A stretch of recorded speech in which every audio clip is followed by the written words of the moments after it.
Hey, Tim Frisch with the Frisch Perspective. Today I am so excited to talk about this particular Bible translation because this is a translation that there are a group of people that really love this and are just gung-ho about this translation. However, there are a lot of people who haven't heard very much about this translation and really don't know what it is. And it is the New American Standard Bible. So I'm going to talk about that today. This is a continuation of my Bible translation series. If you'd like to watch my other videos in this series, you can do that on my channel here. And also, I would love for you to subscribe to this channel, A Frisch Perspective. So let's get into this episode of my favorite Bible translations where we talk about the New American Standard Bible.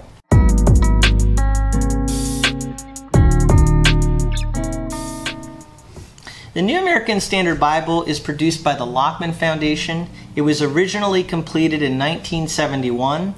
There was an update of the translation in 1995, and there is another update coming in 2020.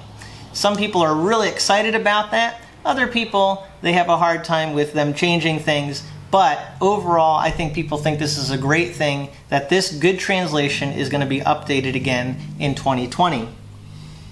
Now, the NASB is actually an update of the American Standard Version. That's why it's called the New American Standard Bible. The American Standard Version is from 1901, and the American Standard Version was a revision of the King James Version of 1611. So the New American Standard Bible is in the line of the King James translation and continues the heritage of the King James. The preface of the New American Standard Bible says, recognizing the values of the American Standard Version, the Lockman Foundation felt an urgency to preserve these and other lasting values of the ASV by incorporating recent discoveries of Hebrew and Greek textual sources and by rendering it into more current English. Therefore, in 1959, a new translation project was launched based on the time-honored principles of translation of the ASV and KJV. The result is the New American Standard Bible. Translation work for the NASB was begun in 1959. In the preparation of this work, numerous other translations have been consulted along with the linguistic tools and literature of biblical scholarship. Decisions about English renderings were made by consensus of a team composed of educators and pastors. Subsequently, review and evaluation by other Hebrew and Greek scholars outside the editorial board were sought and carefully considered. So the New American Standard Bible is really a scholarly work, and it's actually considered one of the most literal translations of the Bible that are on the market. And you can actually see on the chart that it's really on that literal side of the different translations that are out there. It's much more of a word-for-word translation. So we're going to get in today to talk about why that's a good thing, but also some of the downsides of that. So let's start with, why is this translation popular among certain people? Well, the first reason I'm going to give is that the NASB is in the line of the King James Version. And as I've said before, the King James Version is what people think about when they think about how a Bible should sound. A lot of times they think of the King James. So translations that kind of follow the line of the King James and sound a little bit like it tend to be popular among many people. And the NASB is one of those. It also really upholds the heritage and the value of the King James Version. So that's the first thing. It's in the KJV line. It's also popular because, as the preface talked about, it uses current English. So even though it is in the line of the King James, it doesn't have archaic language like the King James. It uses language that's a lot more like the way we speak. As a matter of fact, people who really like the NASB talk about how the English in it sounds better even than the ESV. And so the ESV, they say, kind of has a Yoda-ish sound to it. Backwards does it sound is maybe how some people would look at the ESV. But I think that when you compare them, that's just a difference of opinion, and we'll look at that a little bit more. But it does use current English, and also the English in the NASB kind of has a formal sound to it, which I think a lot of people like. It doesn't sound too casual or colloquial. It still has more of that Bible-sounding language, but in modern English. A third reason it's popular is because of the scholarship behind it. As the preface says, it incorporates recent discoveries of Hebrew and Greek textual sources. So they are looking at some of the finds that have happened in archaeology. They're continuing to update the scholarship on this in order to make this an accurate translation. And so because it has that good scholarship and modern scholarship behind it, that's looked at as a good thing among people who like the NASB. Along with that, it's a very literal translation, and for people who like to be accurate and exact, there are definitely people out there that want something that reflects the word order and kind of the actual way that the original languages puts things. And so the NASB tries to do that. Now, another thing that's really great about this translation in some people's view that is easy to overlook is the formatting. But when I listen to people who really like this version talk about it, I notice that they talk about things sometimes that really have to do with the formatting, not just the translation itself. So I'll give you some examples of that. The pronouns for deity are capitalized in the NASB. So some people really like this. If there's a pronoun referring to God as he or him, it in the NASB capitalizes those pronouns. And so people like that because one, it's honoring to God, but two, it makes it easier sometimes to understand what the pronoun is referring to. Another formatting thing is the Old Testament quotes that are given in the New Testament are done in all capital letters in the NASB. So it's really nice when you're reading in the New Testament, people will say, oh yeah, that's a quote from the Old Testament. I can see it right here. It's in capital letters, and it's obviously quoting scripture there. Another formatting thing is the italicized words are added when there's an English word being added that isn't necessarily in the original language. They put those as italicized words, just like the King James translation does. And so some people really like that because you can say, okay, this is really the word that's in the original, and these are some words that were added in English, not because we're trying to add to Scripture, but because it actually makes it a little bit clearer and more accurate in our language. But it still signifies which words are in the original language and which words might have been added in English. And then one other thing that I think is a formatting thing people like is that a lot of NASB versions that are out there are in verse-by-verse format.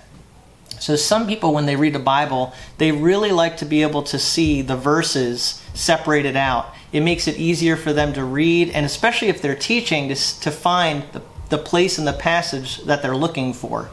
And so the NASB has a lot more editions that are out there that utilize the verse-by-verse format. So I think the formatting thing is actually one thing that people really like about the NASB that they may not actually always say right away, but is actually a big factor in why they like it. A couple other things is that the NASB has really good endorsements.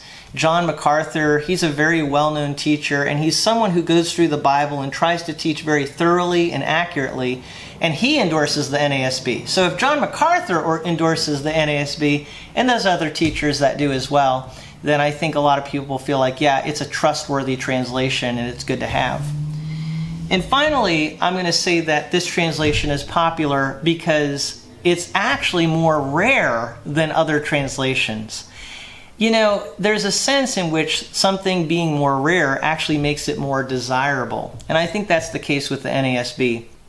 I've noticed people who like to get Bibles, a lot of times they're looking for an NASB because it can be hard to find a particular edition of it. They're just not as common. So because it's rarer, I think that actually in some ways makes it more popular among some people. Now let's look at some of the downsides. Now these are just my opinion. Not everybody's going to see it this way. But I have a few different things I want to say that might be a downside to the NASB. And the first is that, in my opinion, I don't think it's the best read in English.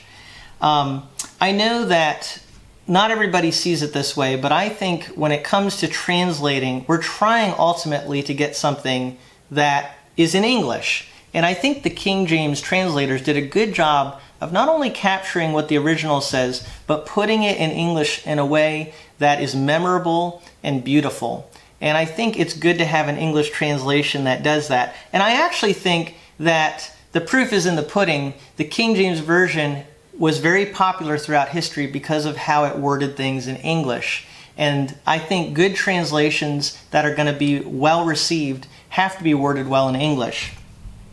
Now I'm going to give some examples of where I think the NASB isn't necessarily worded as well as others. The first is 2 Corinthians chapter 2, verses 5 and 6. But if any has caused sorrow, he has caused sorrow not to me, but in some degree, in order not to say too much, to all of you. Sufficient for such a one is this punishment, which was inflicted by the majority. Now, if we compare this to the ESV, it says, now if anyone has caused pain, he has caused it not to me, but in some measure, not to put it too severely, to all of you. For such a one, this punishment by the majority is enough. Now, I know the NASB fans tend to criticize the ESV, but I think the ESV says in these verses something a little bit clearer and better worded. So maybe you have a difference of opinion on that, but I think the NASB, this passage is reflective of what I see sometimes. It's just not worded in a very clear way, and I think it's because it's trying to follow a lot how the original language worded things in the order of the sentences, but sometimes it just makes it less clear. Another area where the language maybe isn't as good, in my opinion, is in the word choices and the synonyms that they use. Again, I'm very used to the King James Version and the New King James Version, and I've noticed that the word choices in those translations, to me, they tend to sound really good. The NASB, I don't always like the words choices they use. They're technically accurate, but they tend to stick out to me as not sounding as good. So one example is in the poetic area of Psalm 139, verse 3. Where the NASB says, you scrutinize my path and my lying down, and are intimately acquainted with all my ways. The NIV says, you discern my going out and my lying down. You are familiar with all my ways. And then the CSB says, you observe my travels and my rest. You are aware of all my ways. So when you compare these three different translations, you can see that the NASB is giving you words that in one way convey very clearly what the original might be saying. However, we're talking about poetry here, and it doesn't really capture the feeling of the original. It tends to be a little, in my opinion, stick out a little bit when it says, you scrutinize my path and my lying down. That just kind of sticks out, doesn't sound great to my ear. Whereas the CSB says, you observe my travels and my rest. I think that sounds much better.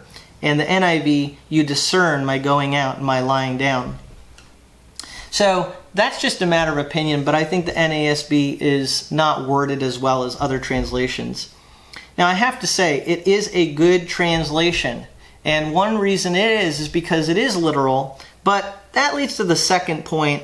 Literal is not always better. Literal isn't always better. So I think one example is in Romans chapter 6, verse 2, where Paul is talking about, should we sin so that grace will abound? And his phrase that he uses there is basically to say, no way, we shouldn't do that. No, no, no. But how do you get that into English accurately? The King James translators actually weren't very literal. They said, to convey the force of what Paul's saying here, we're going to use an English phrase. And so it says in Romans 6:2 in the King James, God forbid that we should do that. Whereas in the New American Standard Bible, they use this more literal approach and they say, may it never be. Well, that's accurate, but that's never something we say. May it never be. I mean, I can't imagine one of my kids saying, Dad, can I do that? And I say, may it never be. No, we just don't talk that way. But anyway, when we get literal, sometimes it's actually worse. And one example is how when you translate the word for kidney in the Old Testament, you have to use other words beside kidney, because in English, as someone has pointed out, we will say to someone, I love you with all my heart, but it would sound really weird to say, I love you with both my kidneys, or something like that. So the New American Standard Bible actually isn't always super literal. And in the book One Bible, Many Translations, Dave Brunn points out that the NASB actually has many places where it's not even as literal as other translations. So that's just a side note to keep in mind, that even the NASB isn't as literal as it might appear to be, or some people perceive it to be. The NASB is trying to follow the wording of the original, but it's not necessarily always the most literal, actually. So literal is not always better, and the NASB in some ways gets that right, some ways maybe not as well. A third downside is, for some people, the textual basis might be a downside. There are people out there that like the Textus Receptus. Other people like the more modern scholarship and the critical text basis. The NASB does use the critical text. So as I've said in other videos, that can be a plus for some people and a downside for others. And finally, the downside of the NASB is that it's not as widely available as other translations, which, again, for some people can be kind of good. It makes it more rare. But other people, that can be a problem, because if you want to get a Bible, you want to be able to go to any store and find it. Or if you want to get a certain edition, you want to be able to get that easily. And the NASB is pretty limited in how available it is in different editions. And so it tends to be not as common, and it can sometimes be more expensive to acquire. So now that I've talked about the NASB and I've given all of these different things about it, I do want to say in closing that I think it is a really good translation. And I know that what I've said today might sound a little negative to some people who really like it. And I know you wanted me to say, you know, I love it with all my heart, or I love it with both my kidneys. But I do think it's a good translation, and I can't reiterate that enough. In my opinion, it's really good to have on your shelf for reference. It's good to read through it. It's good to compare to other translations. It's good to be studying. But for me, I'm not going to use the NASB personally in my teaching and preaching just because of the wording of it. I just find it not to be as smooth and clear. But if you like the NASB and you want to use it, go for it. And I would love to hear your comments in the comment section, to hear your feedback on this translation or any of the other translations that you love, and I'd love to have that dialogue. So feel free to leave a comment, and thank you so much for watching this episode in my Bible translation series from a Frisch perspective.